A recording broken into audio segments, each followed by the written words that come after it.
자, 오늘은 이제 빌립보서 마지막 시간입니다. 오늘 4장 9절부터 마지막 23절까지 오늘 같이 말씀 나누도록 하겠습니다.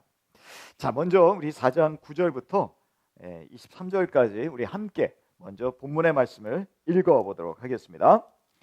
그리고 여러분은 나에게서 배운 것과 받은 것과 듣고 본 것들을 실천하십시오. 그리하면 평화의 하나님께서 여러분과 함께 하실 것입니다. 나를 생각하는 마음이 여러분에게 지금 다시 일어난 것을 보고 나는 주님 안에서 다시 크게 기뻐하였습니다. 사실 여러분은 나를 항상 생각하고 있었지만 그것을 나타낼 기회가 없었던 것입니다. 내가 궁핍하여서 이렇게 말하는 것이 아닙니다. 나는 어떤 처지에서도 스스로 만족하는 법을 배웠습니다. 나는 비천하게 살 줄도 알고 풍족하게 살 줄도 압니다.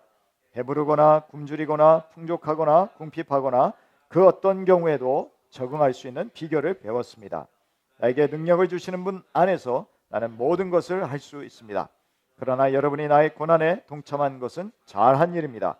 빌립보의 교우 여러분, 여러분도 아는 바와 같이 내가 복음을 전파하던 초기에 마케도냐를 떠날 때에 주고받는 일로 나에게 협력한 교회는 여러분밖에 없습니다. 내가 데살로니가에 있을 때에도 여러분은 내가 쓸 것을 몇 번 보내어 주었습니다.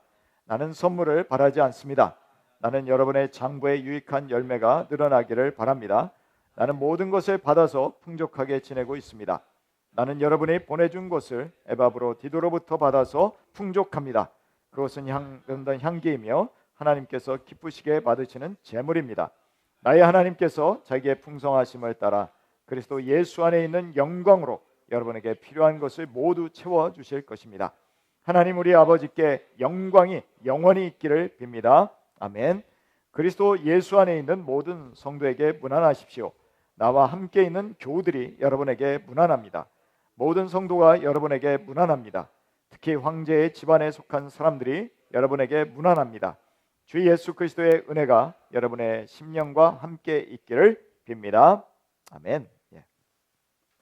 자, 금방 저희가 4장 8절의 말씀을 암송했습니다만 우리가 늘 기도하고 난 다음에 먼저 무엇을 생각해야 될 건가?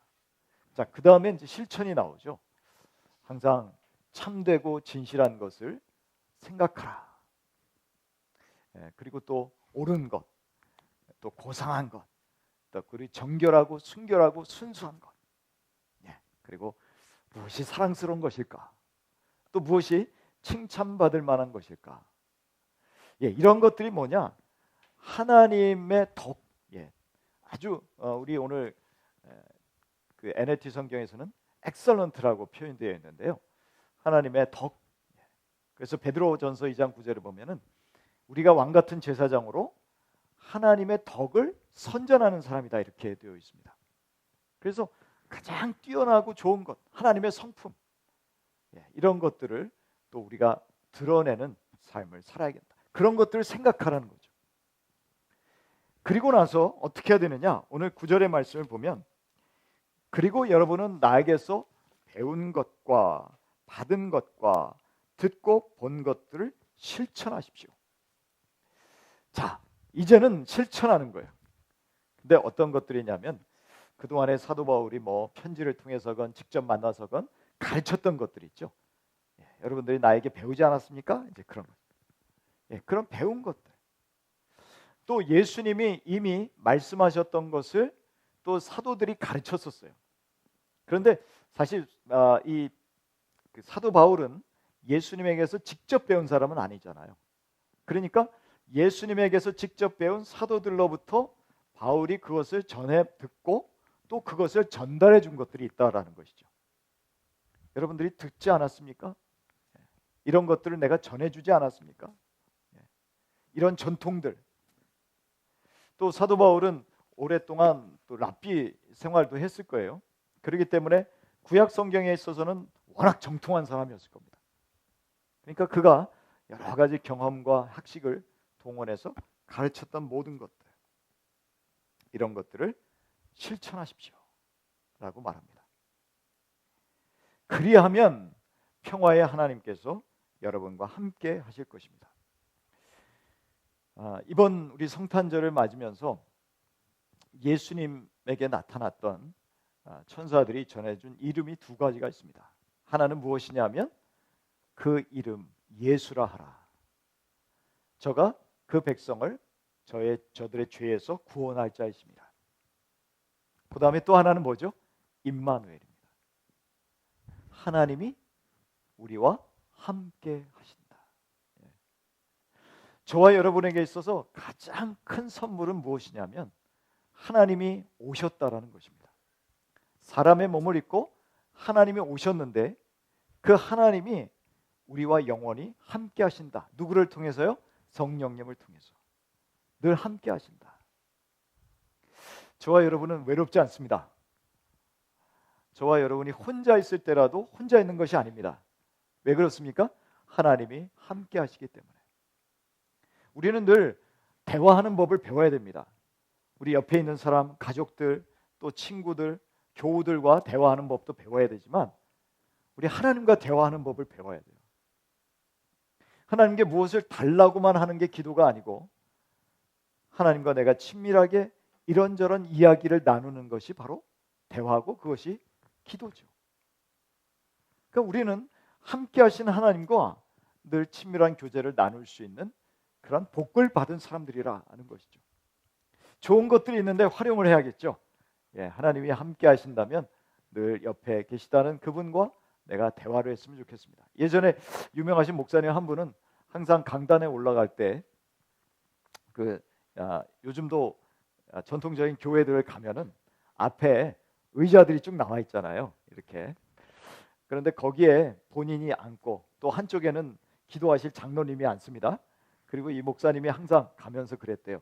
성령님 이제 제 옆에 앉으세요. 그랬답니다. 항상 그 마음이 있는 거예요. 하나님이 지금 나와 함께 하신다. 우리가 임마누엘의 하나님, 오늘도 사도 바울이 이렇게 얘기하는 거죠. 만약 이런 것을 생각하고 그 다음에 배운 것들, 들은 것들, 본 것들 이런 것들을 실천하게 된다면 하나님이 함께 하실 것이다.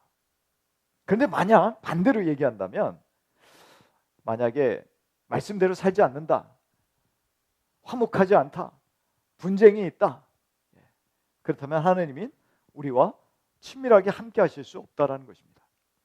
임마누엘의 하나님이 우리와 함께 하실 수 없다라는 것이죠. 우리가 하나님 앞에 맨날 염려하고 근심한다 그러면 하나님 함께 하시겠습니까?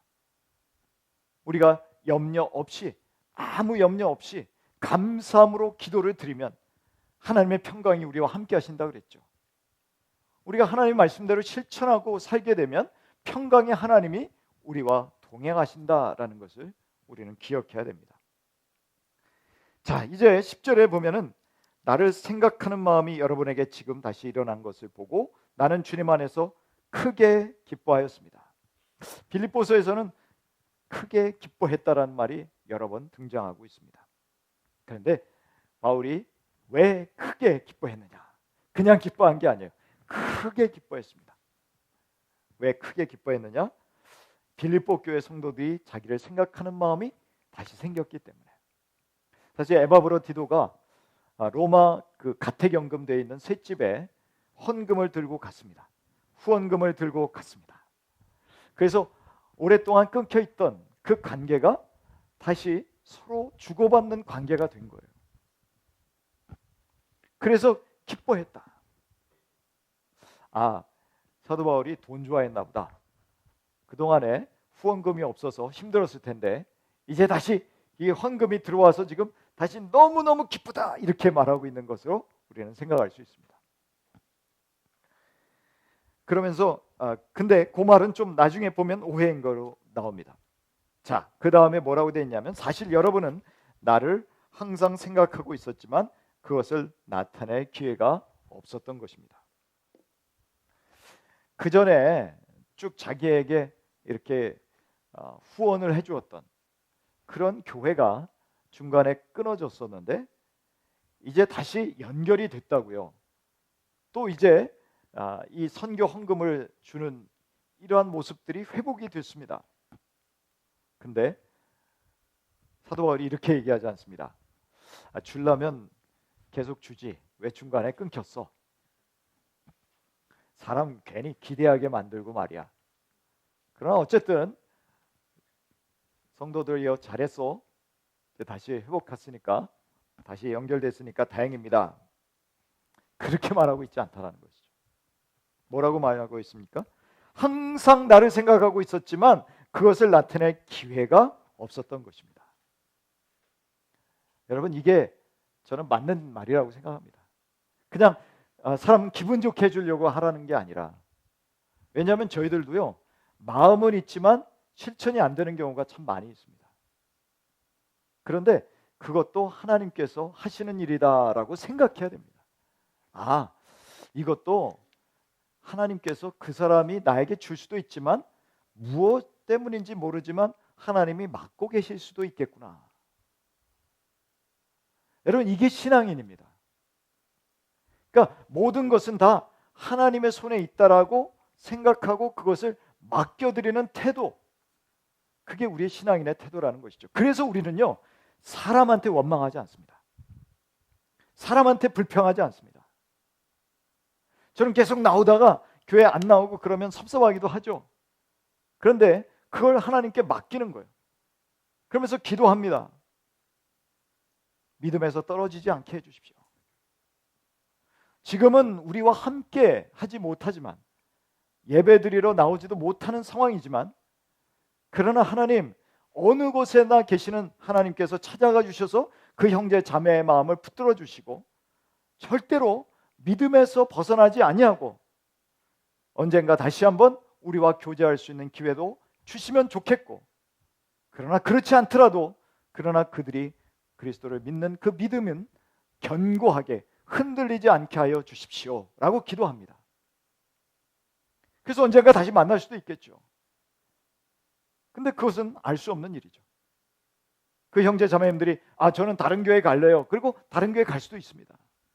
그리고 그곳에서 신앙생활 잘한다면 우리는 어떻게 해줘야 됩니까? 박수 쳐줘야 되죠. 잘했어. 그래.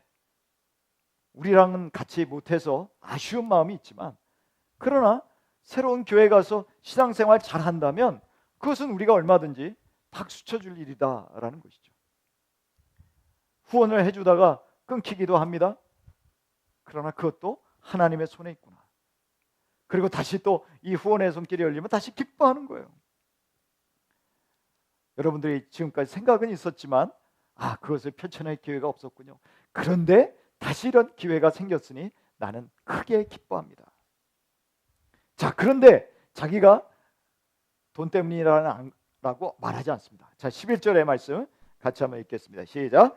내가 궁핍해서 이렇게 말하는 것이 아닙니다. 나는 어떤 처지에서도 스스로 만족하는 법을 배웠습니다. 이게 무슨 말입니까? 난 당신들 돈 없어도 살아요, 이 얘기입니다.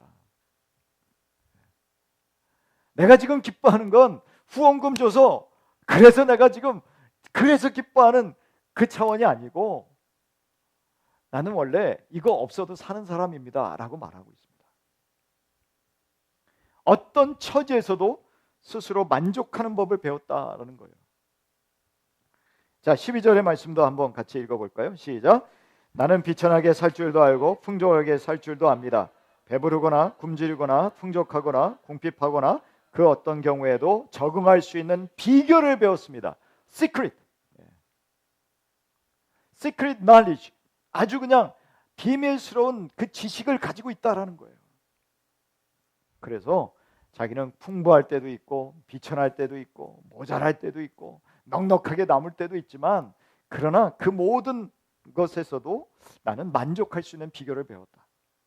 당시에 스토아 철학자들이 많이 있었던 것 같아요. 근데 그 사람들도 만족을 주장했다고 해요. 자족, 만족.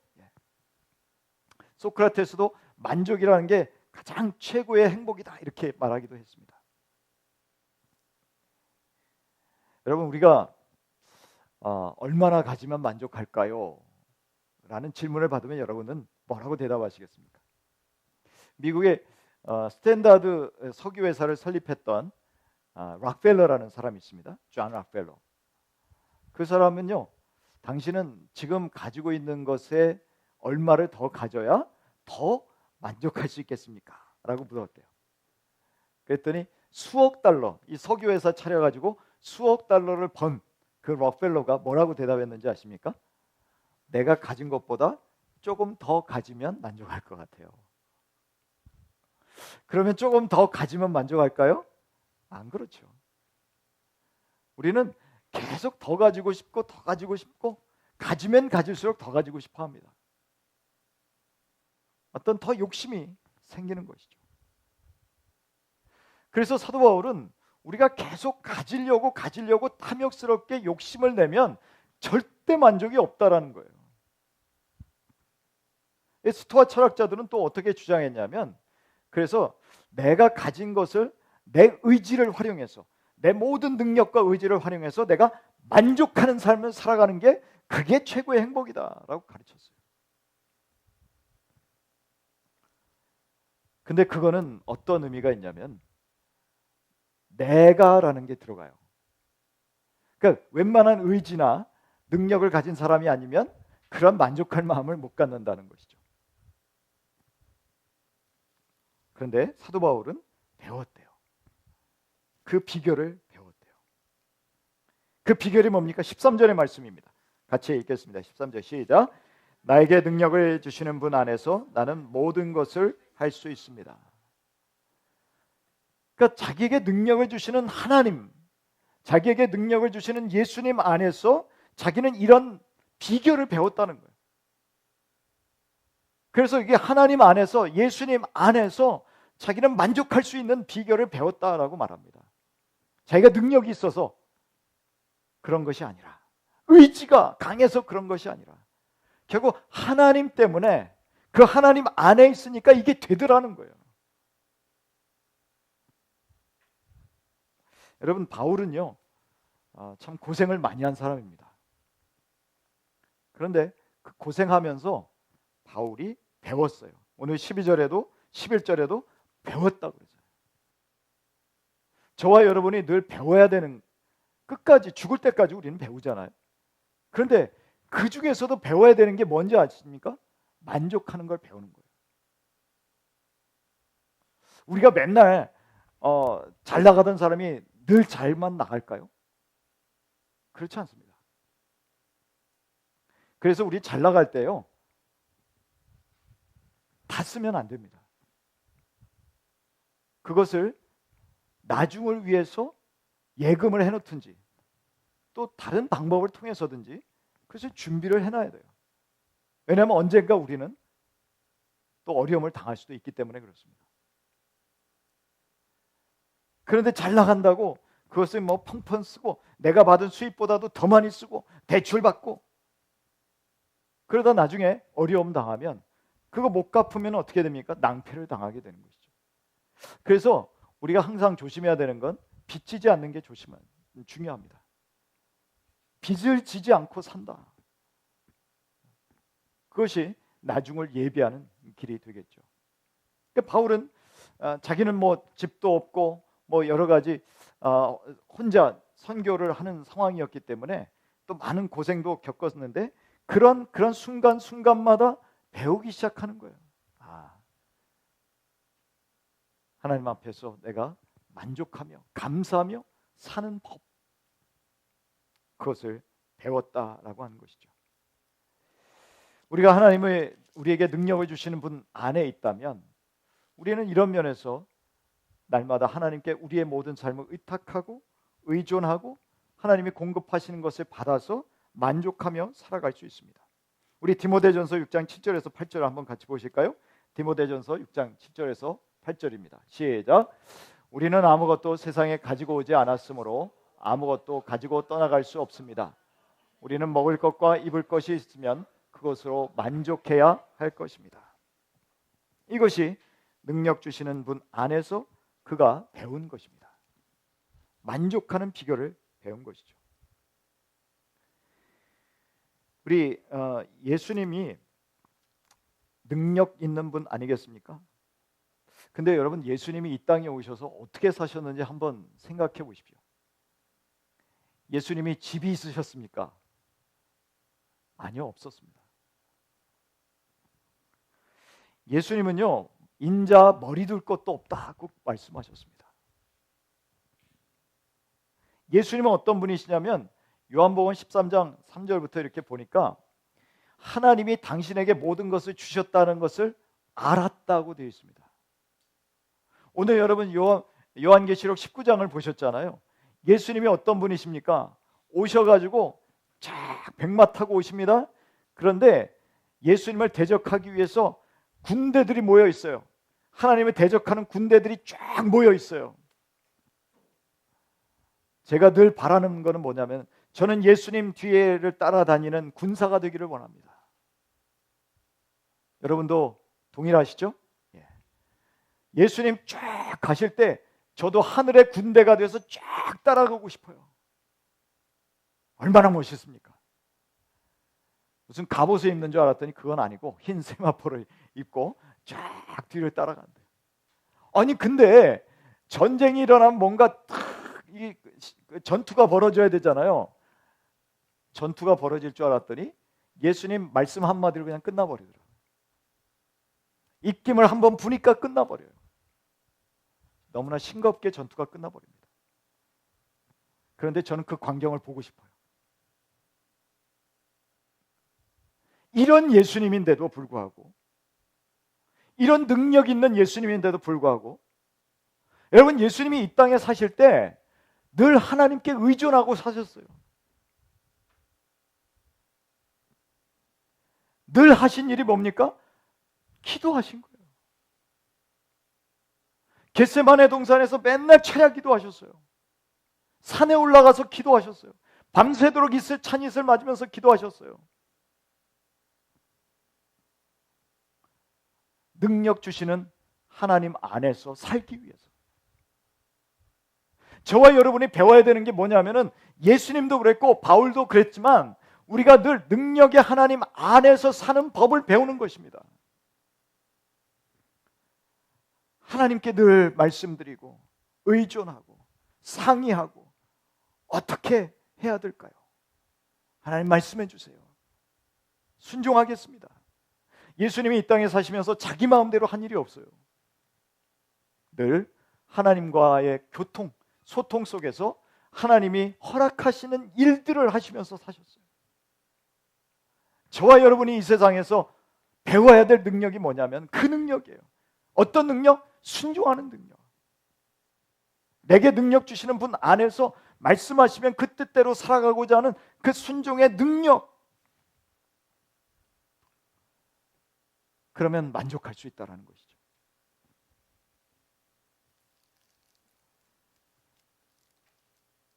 14절의 말씀 우리 같이 한번 읽겠습니다. 시작. 그러나 여러분이 나의 고난에 동참한 것은 잘한 일입니다. 왜 잘했다고 말하는지 아세요? 그 뒤에 나오고 있습니다만, 자 이제 그건 잠깐 접어두고 15절 16절의 말씀을 같이 한번 읽겠습니다. 시작. 빌립보의 교우 여러분, 여러분도 아는 바와 같이 내가 복음을 전파하던 초기에 마케도냐를 떠날 때 주고받는 일로 나에게 협력한 교회는 여러분밖에 없습니다. 내가 데살로니가에 있을 때에도 여러분은 내가 쓸 것을 몇 번 보내어 주었습니다.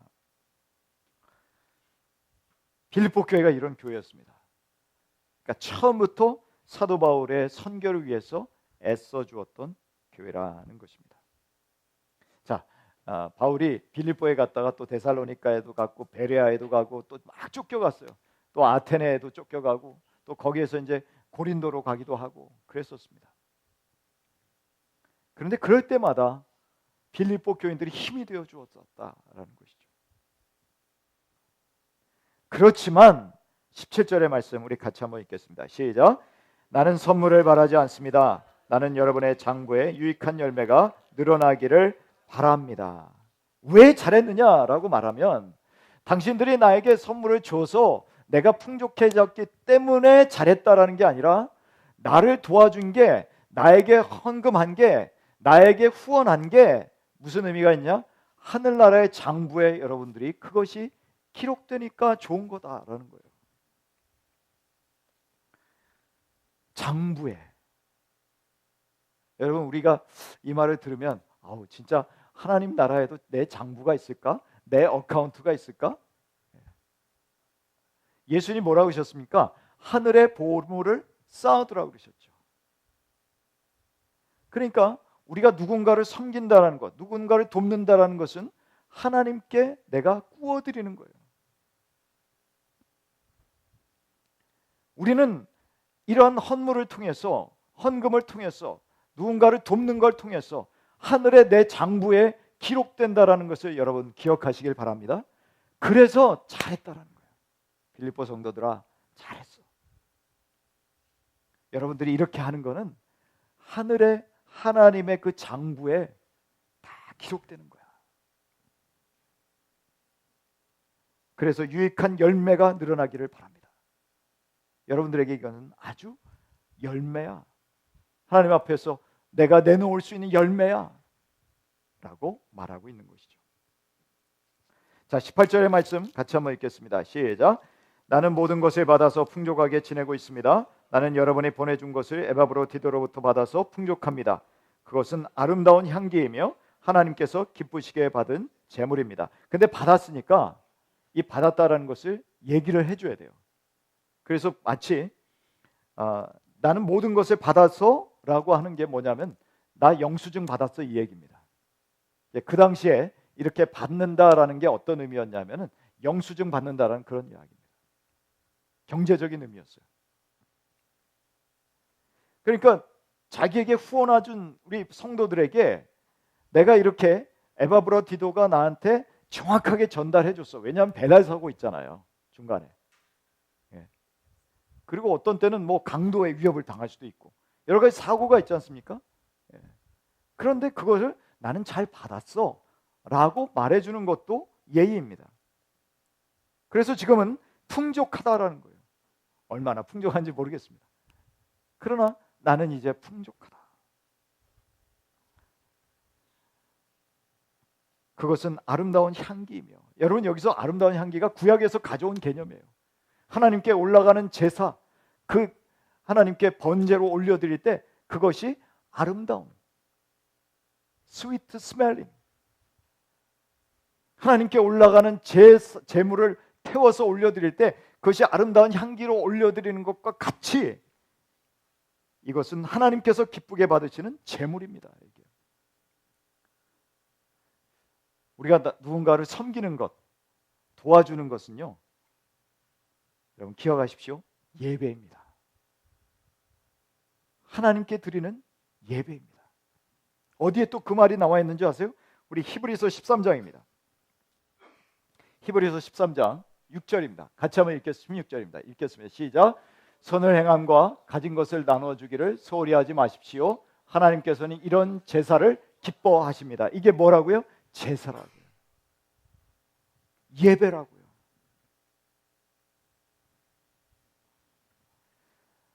우리가 누군가를 도왔어요. 그런데 갚는다고 해놓고 안 갚아요. 오히려 여러분 기뻐하십시오. 아, 나 하나님께 예배 드린 거야.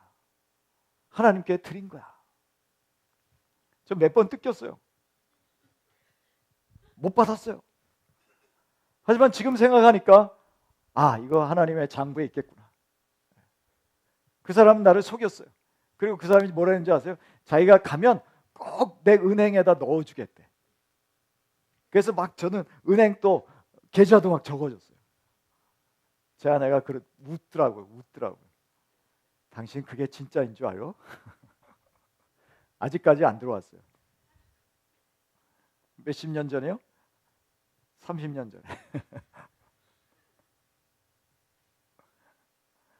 그러나 지금 생각해보면 속았다 이런 느낌이보다도 아, 내가 이렇게 비록 그 사람이 나를 속일 의도로 했지만 그러나 어쨌든 필요했기 때문에 내가 그에게 돈이든 또는 내가 도움을 주었는데 아, 그것이 그에게는 또 하나님이 기뻐 받으시는 나의 섬김이 되겠구나.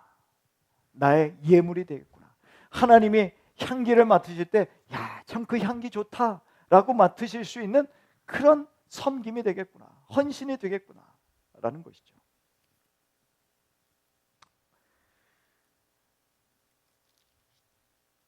(19절의) 말씀 우리 같이 한번 읽겠습니다. 시작. 나의 하나님께서 자기의 풍성하심을 따라 그리스도 예수 안에 있는 영광으로 여러분에게 필요한 것을 모두 채워주실 것입니다. 아멘. 예. 하나님께서요 또 이 땅에서도 채워주세요. 그렇지만 이 땅에서 채워주지 않더라도 그러나 여러분 실망하지 마십시오. 하나님께서 그 장부에 우리의 귀한 열매들을 꼭 기록하셨다가 그 나라에서 우리에게 채워주실 줄 믿습니다. 여러분 리빙스턴을 아시나요? 리빙스턴 잘 모르시는 것 같아요. 예. 리빙스턴이라는 분은 영국 선교사인데요. 그분은 중국 내지에 들어가서 선교를 개척했던 그런 분들입니다. 27살 때 이제 나는 중국에 선교를 가겠다 이렇게 마음을 먹고 죄송합니다. 리빙스턴은 아프리카 선교사고요. 제가 말씀드린 분은 허드슨 테일러. 허드슨 테일러라는 영국의 선교사가 있는데 이분이 27살 때 이제 중국에 가서 선교를 해야겠다 이런 마음을 품고 있었어요. 근데 이분이 이제 일을 하는데 영국에서는 주급을 주었습니다. 그러니까 월급을 준 게 아니라 일주일에 한 번씩 이렇게 사례비를 준 것이죠. 보수를 받고 그걸 받았는데 그 주급이 원 크라운이었다고 그렇게 말합니다. 근데 저는 이제 화폐에 대해서는 조금 우리도 좀 생소하고 영국의 화폐니까. 근데 그것이 반 파운드라는 거예요. 반 파운드. 1파운드가 아니고 반 파운드. 근데 어쨌든 이분이 일주일 동안 받은 만약 우리가 10만 원으로 한번 계산해 보죠. 하루 일당이 10만 원이다. 그러면은 그 10만 원을 내가 6일 동안 일을 해서 60만 원을 가지고 있다. 그렇게 생각하는 한번 가정을 한번 해보죠. 근데 어느 날 이분이 주중에는 열심히 일을 하고 또 주일에는 교회를 섬겼어요. 교회에서 목사로서 설교도 하고 가르치기도 했었던 이분이 같은 교회에 있는 성도님 중에 하나가 몹시 아픈 분이 있었는데 자기 남편이 아픈 사람이 있었는데 자기 남편을 위해서 기도해 달라는 요청이 들어왔습니다. 근데 그 집에 아이가 5명이나 있었어요. 근데 가겠다고 생각하고 가서 보니까 너무 가난한 거예요. 남편이 아프니까 일도 제대로 못하고. 그래서 자기가 그거보다는 적은 액수를 이분에게 좀 드려야겠다. 근데 기도하려고 머리 숙였더니 하나님이 자꾸 말씀하시는 거예요. 야, 그거 줘서 되겠니? 내가 너한테 못 채워줄 것 같아? 그래서 말씀 나누고 기도하고 자꾸 그러다가 이분이 에라 모르겠다. 그리고 자기가 일주일 동안 벌은 그 반 크라운이라는 돈, 자기의 주급을 몽땅 주고 나왔어요. 그리고 또 거기에 계신 그 남편 되는 분이 아픈 분이 좀 도와주셨으면 꼭 도와주세요 하고 간절히 이야기하니까 그걸 뿌리칠 수가 없어서 그냥 주고 나왔습니다. 이분이 평소에는요 아침에는 죽을 먹었대요. 여러분 우리가 가만히 이렇게 생각해 보면 저와 여러분이 이렇게 잘 먹고 사는 게 얼마나 감사한지 아십니까? 예전에 이렇게 살았던 분들 모습을 보면 뭐 선진국이든 아니든 미국도요 부자가 된 게 오래된 일이 아니에요. 우리도 마찬가지죠. 우리는 점심에 우리 뭐 먹지? 이거 먹을까? 저거 먹을까? 행복한 고민을 하는 그 땅에서 살고 있다고요. 얼마나 복된지 모릅니다. 근데 이분은 27살 때 아침에 죽 먹고 저녁에는 뭐 먹었냐면 묽은 죽을 먹었어요. 아침엔 죽이요, 저녁엔 묽은 죽. 그러면서 뭐라고 얘기했는지 아십니까? 하나님, 제가 오늘 제 주급을 다 준 거 아시죠? 하나님, 제가 구워드린 겁니다. 기억하세요. 장기 대출이 되지 않게 해주세요. 그렇게 기도했다는 거예요. 그리고 편안한 마음으로 잠이 들었습니다. 그런데 다음 날 그는 생각지도 않았던 편지를 받았습니다. 그 편지 안에는 장갑 한 켤레와 그 다음에 이 사람이 드렸던 것에 4배가 되는 액수가 들어있었다. 하나님께서 4배로 채워가지고 허드슨 테일러에게 주었다라는 것이죠. 저와 여러분에게도 이러한 역사가 일어날까요? 안 일어날까요? 일어날 줄 믿습니다. 아멘. 우리가 주님 안에서 주님께서 우리에게 순간순간 감동시켜 주실 때가 있어요. 어떤 때는 그것 때문에 막 내적인 갈등이 있습니다. 아니야, 이거 내놓으면 안 돼. 근데 어떤 때는 하나님이 야, 그거 내가 책임 못 지겠니? 라고 말씀하실 수도 있다는 거죠. 그럴 때 한번 여러분 순종해 보시기 바랍니다. 별로 이렇게 고개를 안 끄덕거리시는데 하나님께서 그것을 또한 우리에게 풍성한 대로 채워주시는 분이다 라는 것이죠. 고린도후서 9장 6절에서 7절 한번 같이 볼까요? 고린도후서 9장 6절에서 7절입니다. 같이 한번 읽겠습니다. 시작. 요점은 이러합니다. 적게 심는 사람은 적게 거두고 많이 심는 사람은 많이 거둡니다. 각자 마음에 정한 대로 해야 하고 아까워하면서 내거나 마지못해서 하는 일은 없어야 합니다. 하나님께서는 기쁜 마음으로 내는 사람을 사랑하십니다. 아멘. 이것이 우리가 헌금을 하든 누군가를 섬기는 마음의 자세라는 것을 우리에게 알려주고 있습니다. 저는 우리 모두가 다 동일한 수준에 이르지는 않는다고 생각합니다. 계속 성장해 나가다 보면 또 그것이 아깝지 않게 섬길 수 있는 그런 성숙함에 이를 수 있겠고, 또 아직은 그게 멀어 보이지만 그러나 하나님께서 또 갑자기 성숙하게 만들어 주실 수도 있고, 우리는 각자가 처한 상황이 다르다는 생각을 하게 됩니다. 하나님께서 어쨌든 우리의 모든 한 사람 한 사람에게 이러한 믿음을 주시고 채워주신다는 은혜를 경험할 수 있게 되기를 바랍니다. 20절의 말씀을 같이 읽겠습니다. 시작. 하나님 우리 아버지께 영광이 영원히 있기를 빕니다. 아멘. 그러니까 이런 모든 것이 모두 다 하나님께 영광이 된다라는 것을 선포하며 이 편지를 마무리하고 있습니다. 자, 우리 사도 바울이 처음에 편지를 시작할 때 하나님의 은혜가 있기를 빕니다라고 편지를 시작했는데 마지막 23절에 볼까요? 23절의 말씀 같이 읽겠습니다. 시작. 주 예수 그리스도의 은혜가 여러분의 심령과 함께 있기를 빕니다. 아멘. 항상 저와 여러분의 가정과 또 개인의 삶과 모든 사업과 또 우리가 하는 일에 하나님의 은혜가 함께하기를 빕니다 라는 또한 그러한 인사가 우리에게도 있기를 바랍니다. 하나님의 은혜가 임하면 하나님께서 우리의 마음을 감동시키시고 또 우리의 마음을 변화시키시고 또 우리로 하여금 모든 하나님의 주신 일들을 행하게 하실 줄 믿습니다. 또한 저와 여러분에게도 이 빌립보서에 오늘도 큰 기쁨이 있었다 그러는데 그 기쁨이 다른 것이 아니라 하나님 앞에 서로 사랑하며 섬기는 가운데 기쁨이 있었던 것을 보게 되는데, 또 그것이 영원한 하나님 나라의 장부가 있는 또 서로 열매가 있는 것을 바라보면서 기뻐했다고 하는데, 또한 이러한 기쁨이 또한 저와 여러분의 앞으로의 삶에도 계속 있게 될 수 있기를 간절히 축원합니다.